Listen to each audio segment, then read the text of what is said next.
দেশের স্বাধীনতা রক্ষায় আপনাদের দেখানো পথ অনুসরণ করে আমরা পথ চলছি।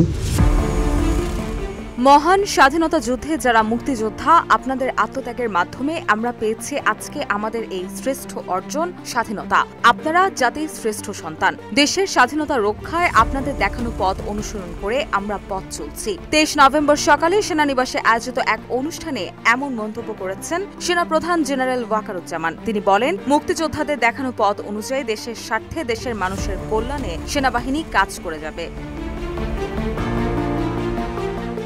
এ সময় সেনাপ্রধান আরও বলেন, বাংলাদেশ সেনাবাহিনী আজকে কেবল তার নিজস্ব প্রশিক্ষণ কার্যক্রমের মধ্যেই সীমাবদ্ধ নেই, বরং বিভিন্ন সামাজিক ও জাতি গঠনমূলক কার্যক্রমে অংশগ্রহণ করে প্রত্যক্ষ ও পরোক্ষভাবে বেসামরিক প্রশাসনকে সহযোগিতা করে যাচ্ছে।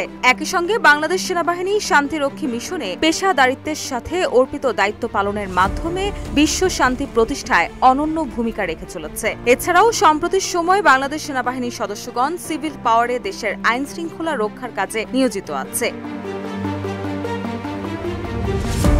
নির্বাচন প্রসঙ্গে সেনাপ্রধান বলেন, আমরা সামনে একটা নির্বাচনের দিকে যাচ্ছি, যে নির্বাচনে বাংলাদেশ সেনাবাহিনী যথাযথভাবে সরকারকে সবভাবে সহযোগিতা করবে ইনশাল্লাহ।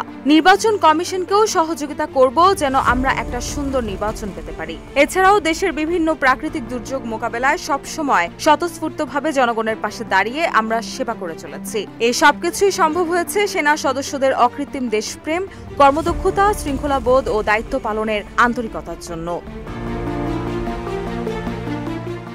অনুষ্ঠানে সেনা সদস্যদের উদ্দেশ্য করে সেনাপ্রধান বলেন, সেনাবাহিনী যে সকল সদস্য তাদের পেশাগত দায়িত্ব পালনে বৃহত্তপূর্ণ এবং প্রশংসনীয় কর্মের মাধ্যমে উজ্জ্বল দৃষ্টান্ত স্থাপন করেছেন এবং পদকপ্রাপ্ত হয়েছেন, তাদের সবাইকে জানাই অভিনন্দন। সেনাবাহিনী পদক একটি অসামান্য সেবা পদক, আর এই বিশিষ্ট সেবা পদক প্রাপ্তদের আজকের এই বিশেষ দিনে পদক প্রদানের মাধ্যমে আমরা সম্মানিত করার চেষ্টা করেছি।